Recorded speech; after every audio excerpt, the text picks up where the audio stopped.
નમસ્કાર, Gujarat ફર્સ્ટના social media પ્લેટફોર્મમાં આપનું સ્વાગત છે. હું છું આપની સાથે વિકાસ મકવાણા. તો આ મિડલ ઇસ્ટમાં ચાલી રહેલું મહાયુદ્ધ હવે 15મા દિવસમાં આવી ગયું છે અને 15મા દિવસે પણ જોરદાર ઘમાસાણ છે અને હવે લાગી રહ્યું છે કે ડોનાલ્ડ ટ્રમ્પ આ યુદ્ધના કારણે થાકી ગયા છે, લાચાર જોવા મળી રહ્યા છે, થોડા માયુસ જોવા મળી રહ્યા છે. આખરે કેમ ડોનાલ્ડ ટ્રમ્પ એટલા માયુસ લાચાર છે? આખરે એમણે કોને મદદ માટે અપીલ કરી છે તમને બતાવીશું, કારણ કે આજે મોટા સમાચાર એ આવ્યા કે ડોનાલ્ડ ટ્રમ્પ હવે અપીલ કરી રહ્યા છે. કયો દેશ છે જેને અપીલ કરી છે મદદ માટે એ વિશે વાત કરીશું. સાથે સાથે ઈરાને પણ તેની સામે જવાબ આપ્યો છે. આજે દિવસ દરમિયાન એ ચર્ચાઓ થઈ કે શું અમે નોર્થ કોરિયા પણ આમાં એન્ટર થવા જઈ રહ્યું છે કે કેમ, એને લઈને પણ મોટો ખુલાસો થયો છે. એ જ વિશે વાત કરીશું અને સ્ટ્રેટ ઓફ હોર્મુઝ એની આખરે શું સિચ્યુએશન છે, બ્રેન્ટ ક્રૂડ ઓઇલનો ભાવ અત્યારે ક્યાં પહોંચ્યો છે એ વિશે વાત કરી. પણ સૌથી પહેલા વાત કરીશું ડોનાલ્ડ ટ્રમ્પે કોની પાસે મદદ માંગી છે કે બીજી સૌથી મહત્વની બાબત એ કે જે અમેરિકાના એરક્રાફ્ટ ક્રેશ થઈ ગયા છે એને લઈને પણ ડોનાલ્ડ ટ્રમ્પે એક મોટો ખુલાસો કર્યો છે. એ બંને વિશે વાત કરીશું. સૌથી પહેલા આપણે વાત કરીએ, ડોનાલ્ડ ટ્રમ્પે એક મહત્વની વાત એ કરી છે જે મદદની હું વાત કરી રહ્યો છું. ડોનાલ્ડ ટ્રમ્પ કે જેમણે તેમનું જે સોશિયલ મીડિયા હેન્ડલ છે ટ્રુથ, એના પર મદદની અપીલ કરી છે ચાઇના પાસે. જી હા, આ મહાયુદ્ધના 15મા દિવસે સ્થિતિ એ છે કે ડોનાલ્ડ ટ્રમ્પે અપીલ કરી છે ચાઇના, એમાં સાઉથ કોરિયા પણ છે, ફ્રાન્સ પણ છે, યુકે પણ છે. આખરે કેમ અપીલ કરવી પડી? તમને ખબર છે કે આ સ્ટ્રેટ ઓફ હોર્મુઝ ઈરાન જે અત્યારે કેપ્ચર કરીને બેઠું છે, સ્ટ્રેટ ઓફ હોર્મુઝ કે જેના પર છેલ્લા 3 દિવસથી શિપ પસાર થઈ શકતી નથી. તમામ અહીંયાના ટેન્કર અટવાયેલા રહે છે અને અલગ અલગ શરતો સાથે ઈરાન તેને જવા દેતું નથી. ખાસું એવું કરોડોનું નુકસાન થઈ રહ્યું છે અને ડોનાલ્ડ ટ્રમ્પ કે જે પહેલા 3 માર્ચે શેખી મારી ચૂક્યા હતા કે એ તમામ શિપની એસ્કોર્ટ કરવાની જવાબદારી અમારી છે, તમામને સિક્યોરિટી અમે પ્રોવાઈડ કરીશું. પણ તમે જુઓ કે અત્યારે 15 માર્ચે પણ સ્થિતિ એવી છે કે ડોનાલ્ડ ટ્રમ્પ ત્યાં સિક્યોરિટી ન આપી શક્યા અને તમે જોયું હતું કે એક સાથે 6 થી 7 જહાજો પર ઈરાને એટેક કર્યો. અને આજે ડોનાલ્ડ ટ્રમ્પ કઈ મુદ્રામાં આવી ગયા છે? ડોનાલ્ડ ટ્રમ્પે કહ્યું છે many countries, especially those who are affected by Iran's attempts closure of the Hormuz Strait, will be sending warship in conjunction with the United States of America to keep the strait open and safe. એટલે Donald ટ્રમ્પે કહેવાનો પ્રયત્ન કરી રહ્યા છે કે ઘણા બધા દેશ છે કે જે આ સ્ટ્રેટ ઓફ હોર્મુઝ બંધ થવાથી ઇમ્પેક્ટ થઈ રહ્યા છે અને પાછો દાવો પણ કરી રહ્યા છે we have already destroyed 100% of the Iran military capability, but it's easy for them to send a drone or to drop off mine or deliver a close range missile somewhere along or in this waterway, no matter how badly defeated they are. એટલે કે Donald Trump એમ કહી રહ્યા છે કે અમે એમની military 100% પૂર્ણ કરી નાખી છે, પણ થોડા ઘણા ડ્રોન એમની પાસે બચ્યા છે, થોડી ઘણી માઇન્સ છે, એનાથી એ આ શિપને અટકાવી રહ્યા છે. પણ તમે હવે આગળની મહત્વની લાઈન જુઓ. હવે ડોનાલ્ડ ટ્રમ્પ કહી રહ્યા છે કે hopefully China, France, Japan, South Korea, the UK and the others that are affected by this artificial constraint will send ships to the area so that the Hormuz Strait will no longer be a threat by a nation that has been totally discapitated. એટલે કે China, France, Japan, south Korea, આ તમામ દેશને America appeal કરી રહ્યું છે. Donald Trump કે જે ચાઇના સાથે વાતચીત કરવા તૈયાર નથી, એમના જે સેક્રેટરી છે ભારતમાં આવીને એમ કહે છે કે અમે ભૂલ કરી નાખી ચાઇનાને આટલું આગળ વધારીને. અને તમે જુઓ કે ચાઇનાને ડોનાલ્ડ ટ્રમ્પ અપીલ કરી રહ્યા છે કે તમે પણ હવે તમારા જહાજ સ્ટ્રેટ ઓફ હોર્મુઝમાં મોકલો, એટલે એની જે સિક્યોરિટી છે, લોકોમાં જે વિશ્વસનીયતા છે એ વધે. અહીંયા સીધી રીતે ડોનાલ્ડ ટ્રમ્પ લાચાર થઈ ચૂક્યા છે, કારણ કે જે છેલ્લા 3 દિવસથી ઈરાને કોહરામ મચાવેલો છે, ત્યાં તાંડવ મચાવેલું છે, એક પણ શિપ તે પસાર નથી થવા દેતા. એટલે હવે એક થિયરી એ પણ આવી હતી કે જાપાનમાં અમેરિકાના એના મરીન કમાન્ડર છે, મરીન આખું યુનિટ છે, એને મિડલ ઇસ્ટમાં તે લાવી રહ્યા છે.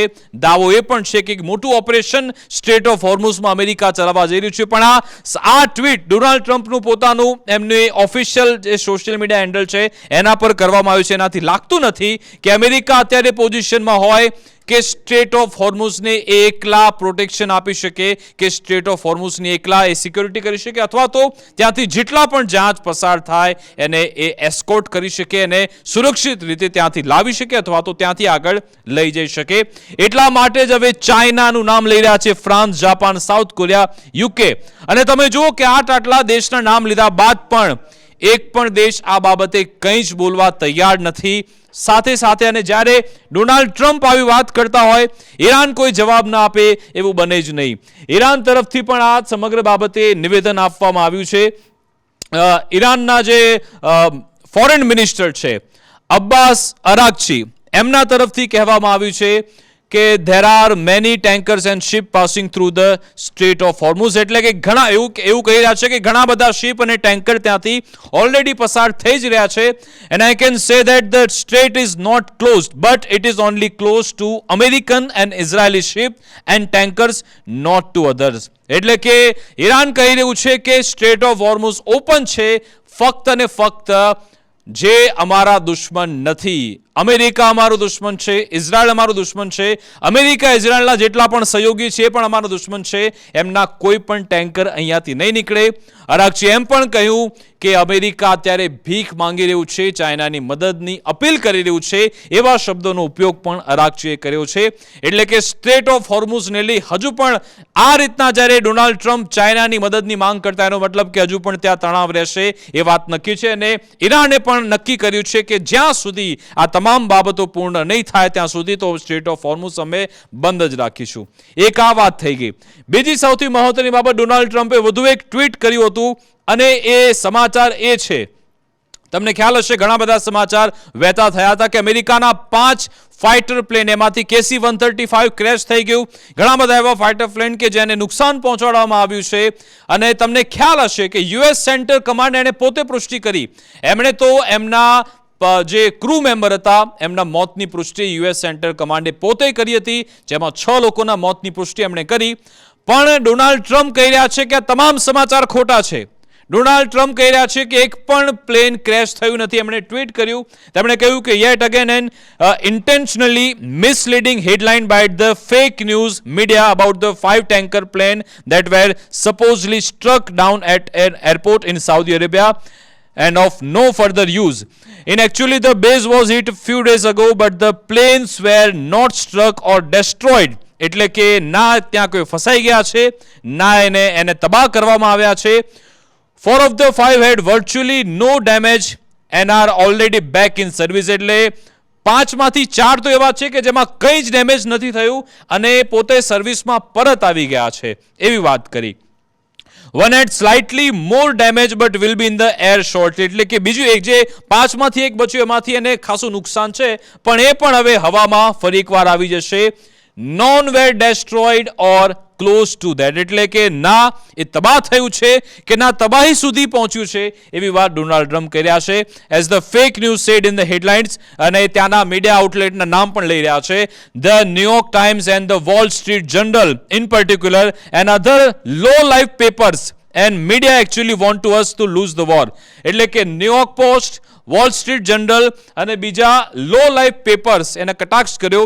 આ તમામ નથી ઈચ્છતા કે અમેરિકા આ યુદ્ધ જીતી જાય, એટલા માટે જ તે આ રીતનું ટેરિબલ રિપોર્ટિંગ કરી રહ્યા છે. તમે જુઓ કે એક દેશનું રાષ્ટ્રપતિ એ ત્યાંના જ મીડિયા આઉટલેટ્સને કટાક્ષ કરી રહ્યો છે કે તમે લો લેવલના તમે પેપર છો, તમે ખોટા સમાચાર ચલાવો છો, એવો દાવો ડોનાલ્ડ ટ્રમ્પ કરે છે.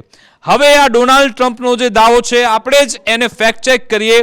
યુએસ સેન્ટર કમાન્ડ, તમે જુઓ યુએસ સેન્ટર કમાન્ડ કે જે એનું ઓફિશિયલ ટ્વિટર હેન્ડલ છે, એક્સ હેન્ડલ છે, અને તમે જો આ ગ્રે માર્ક એ એનું બતાવે છે કે ઓથેન્ટિક છે.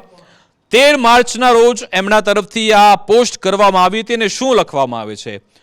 4 confirmed deceased in loss of US KC-135 over Iraq. એ કહી રહ્યા છે કે 4 લોકોના મૃત્યુ થયા છે. US KC-135 અમે જે ગુમાવ્યું એમાં આ 4 લોકોના મોત થયા. અને તમે જુઓ આ બીજી એક પોસ્ટ 13 માર્ચની જ છે અને એમાં પણ loss of US KC-135 over Iraq. સીધી રીતે યુએસનું સેન્ટર કમાન્ડ જ્યારે કહી રહ્યું છે કે અમે KC-135 ગુમાવ્યું છે, 2 એરક્રાફ્ટ અહીંયા ઇન્વોલ્વ હતા. ઘણા બધા એવા સમાચાર છે, પણ છતાં પણ ડોનાલ્ડ ટ્રમ્પ એ વાત માનવા તૈયાર નથી. તમે બે દાવો જો, અમેરિકાનું પોતાનું સેન્ટ્રલ કમાન્ડ જે કહે છે કે KC-135 અમે ગુમાવ્યું છે, અને સાથે સાથે ડોનાલ્ડ ટ્રમ્પ શું કહી રહ્યા છે કે ના કોઈ ફસાયું હતું, ના તબાહી થઈ હતી. આ જાણી જોઈને મિસલીડિંગ હેડલાઇન બની રહી છે, ફેક ન્યૂઝ ફેલાવવામાં આવી રહ્યા છે, એવો દાવો ડોનાલ્ડ ટ્રમ્પ કરી રહ્યા છે. એટલે કે બે દાવા અહીંયા સામે આવ્યા. હવે સાથે સાથે જોવાનું રહેશે ઈરાન આને લઈ શું કટાક્ષ કરે છે. સાથે સાથે આપણે જે વાત કરી રહ્યા હતા કે શું નોર્થ કોરિયામાં હવે ઇન્વોલ્વ થઈ ગયું છે. ઉત્તર કોરિયા, કિમ જોંગ ઉન, એમના તરફથી સી ઓફ જાપાનમાં કેટલીક મિસાઇલ ફેંકવામાં આવી હતી. એની પુષ્ટિ એ ત્યાંના ડિફેન્સ પેજ તરફથી પણ કરવામાં આવી. અને હવે તમે જો અમેરિકાનું પહેલું સ્ટેટમેન્ટ આને લઈને આવ્યું છે. US ઇન્ડો પેસિફિક કમાન્ડ તરફથી આ જે સ્ટેટમેન્ટ છે કે જેમાં the Democratic People's Republic of Korea એટલે કે North Korea launch the multiple ballistic missiles on March 14, 2026. 14 માર્ચના રોજ આ મિસાઇલ ફેંકવામાં આવી છે. એમણે કહ્યું કે we are aware of the missile launches and the consulting closely with our allies and partners. અમને કહી રહ્યા છે કે અમને ખબર છે કે અહીંયા મિસાઇલો છૂટી હતી અને અમે અમારા જે સહયોગી છે એની સાથે વાતચીત કરી રહ્યા છે. Based on the current assessment, this event does not pose an immediate threat to US personal or territory or to our allies. એટલે કહી રહ્યા છીએ કે અત્યારે બેઝિકલી જે આ હુમલો થયો છે એનાથી ના અમને કોઈ નુકસાન છે, ના અમારી કોઈ ટેરિટરીમાં કોઈ નુકસાન થયું છે, કે ના અમારા જે સહયોગી છે એને કોઈ નુકસાન થયું છે. પણ એમણે એટલું એક મેસેજ આપ્યો કે અમારા ધ્યાનમાં આ તમામ બાબત છે કે બેલેસ્ટિક મિસાઇલ છોડવામાં આવી છે. એની પાછળની પણ ગેમ તમને કહી દઉં. સાઉથ કોરિયાથી હકીકતમાં ઈરાને જે અલગ અલગ મિલિટરી બેઝ પર એટેક કર્યો અમેરિકાના મિડલ ઇસ્ટમાં, ત્યાં અમેરિકાની થર્ડ સિસ્ટમ તબાહ થઈ ગઈ. કે દાવો થઈ રહ્યો છે કે 4 થી 5 સિસ્ટમ તબાહ થઈ ગઈ. અને એટલા માટે અમેરિકાએ જે સાઉથ કોરિયામાં પોતાની ડિફેન્સ સિસ્ટમ મૂકી રાખી હતી એને ત્યાંથી ડાયવર્ટ કરવામાં આવી મિડલ ઇસ્ટ તરફ. સાથે સાથે જે મરીન યુનિટની વાત થઈ રહી છે એ મરીન યુનિટ પણ ત્યાંથી હવે એવેક્યુએટ થઈ રહ્યા છે અને મિડલ ઇસ્ટમાં આવી રહ્યા છે ઓપરેશન માટે. આ મેદાન ખાલી પડતા નોર્થ કોરિયાએ એક મેસેજ આપ્યો છે કે અમે અહીંયા સાઉથ કોરિયા પર એટેક કરી શકીએ છીએ. આ રીતની અત્યારે એક વાતચીત થઈ રહી છે. વિશ્લેષક કહી રહ્યા છે કે આ રીતનો મેસેજ આપવા માટે જ નોર્થ કોરિયાએ બેલેસ્ટિક મિસાઇલ છોડી છે. પણ હવે બીજા દાવા પણ થઈ રહ્યા છે કે અહીંયા તો નવું નથી. ઉત્તર કોરિયા વારંવાર આ રીતના બેલેસ્ટિક મિસાઇલના પ્રહાર કરતું રહેતું હોય છે. દરિયામાં કોઈને કોઈ પરીક્ષણ ન બને એવી વાત પણ છે. પણ જ્યારે US ઇન્ડો પેસિફિક કમાન્ડ તરફથી આ રીતની પોસ્ટ આવે છે એનો મતલબ કે અમેરિકા તમામ બાબત પર ધ્યાન રાખી રહ્યું છે. શું અમેરિકા માટે એવી પરિસ્થિતિ થઈ ગઈ છે કે આગળ કૂવો અને પાછળ ખાઈ? એક મોટો સવાલ છે. તો આ રીતનો ઘટનાક્રમ છે. અને અત્યારે જ્યારે વાત કરી રહ્યા છે અલગ અલગ બેઝ પર, અમેરિકન બેઝ પર સતત ઈરાનના હુમલા યથાવત છે. અને માત્ર ઈરાન, એવું નથી કે ઈરાનને આમાં કોઈ નુકસાન નથી થયું. ઈરાનમાં જોરદાર ખાના ખરાબી થઈ છે. અત્યાર સુધીમાં 4000 કરતાં વધારે લોકોના મોત થયા છે. અનેક એવી નાગરિક ઇમારતો છે જે કડરભૂસ થઈ ગઈ છે, તબાહ થઈ ગઈ છે, ખાસું નુકસાન થયું છે. પણ એની સામે ઈરાન પણ અમેરિકાના જે બેઝ છે એને નુકસાન પહોંચાડી રહ્યું છે. અને ઈરાન અમેરિકા સામે ક્યારે પણ ન જીતી શકે. અમેરિકા એક મહાસત્તા છે, એની મિલિટરી પાવર, એની ફાયર પાવર એ છે જ મોટી. ઈરાન એની સામે નાનું જ છે. પણ અહીંયા જે રીતના ચેકમેટ્સ એમને આપવામાં આવી રહ્યા છે, પછી સ્ટેટ ઓફ હોર્મુઝની વાત હોય કે પછી ઇન્ટરનેશનલ લેવલે જે રીતે અમેરિકાની જ મીડિયામાં ઈરાનને જે રીતે સમર્થન મળી રહ્યું છે, ઈરાનમાં જે 159 બાળકોના મોત થઈ ગયા એ મામલો હોય, અથવા તો જે રીતના રક્ષામંત્રી, અમેરિકાના રક્ષામંત્રી પીટ હેક્સેટે કહ્યું કે એમની લીડરશિપ અત્યારે ટનલમાં ફરી રહી છે, ઉંદરડાઓની જેમ તે ભાગી રહી છે. એની સામે પછી તમામ ઈરાનના રાષ્ટ્રપતિ હોય કે પછી વિદેશ મંત્રી કે પછી NSA એ તમામ રસ્તા પર આવ્યા અને મેસેજ કરે. આ તમામ નેરેટિવમાં ઈરાન જીતી રહ્યું છે. ઈરાન ક્યારે પણ અમેરિકા સામે નહીં જીતી શકે, પણ આમાં શક્યતાઓ ઘણી બધી છે. જે રીતે હવે ડોનાલ્ડ ટ્રમ્પ ચાઇના, ફ્રાન્સ તમામ દેશોને કહી રહ્યા છે કે તમે અહીંયા સ્ટેટ ઓફ હોર્મુઝ તરફ આવો, તમે પણ તમારા જહાજ અહીંયા મોકલો. શું એ થાય છે કે કેમ? શું એ રીતની કોઈ ગતિવિધિ સ્ટેટ ઓફ હોર્મુઝમાં થાય છે કે કેમ? એના પર નજર હશે. અને છેલ્લે હવે બ્રેન્ટ ક્રૂડ ઓઇલનો એ ભાવ જોઈ લઈએ. અત્યારે $103 પહોંચી ગયો છે પ્રતિ બેરલ. $103 અત્યારે ભાવ થયો છે. આ જે ભાવ છે પહેલા 60-70 રૂપિયા સુધી હતો અને જેવો ત્યારે યુદ્ધનો 15મો દિવસ આવ્યો 103 સુધી આ ભાવ પહોંચી ગયો છે. આ ભાવ ઓર વધશે જો સ્ટ્રેટ ઓફ હોર્મુઝ ક્લોઝ રહ્યું તો. હવે અલગ અલગ રસ્તા પણ શોધવાનો પ્રયત્ન થઈ રહ્યો છે. જોઈશું કે હવે અમેરિકા સ્ટ્રેટ ઓફ હોર્મુઝને ફ્રી કરાવે છે કે પછી આ સ્ટ્રેટ ઓફ હોર્મુઝ ઈરાનના જ કાબુમાં, એના જ કંટ્રોલમાં રહેશે, એના પર નજર રહેશે.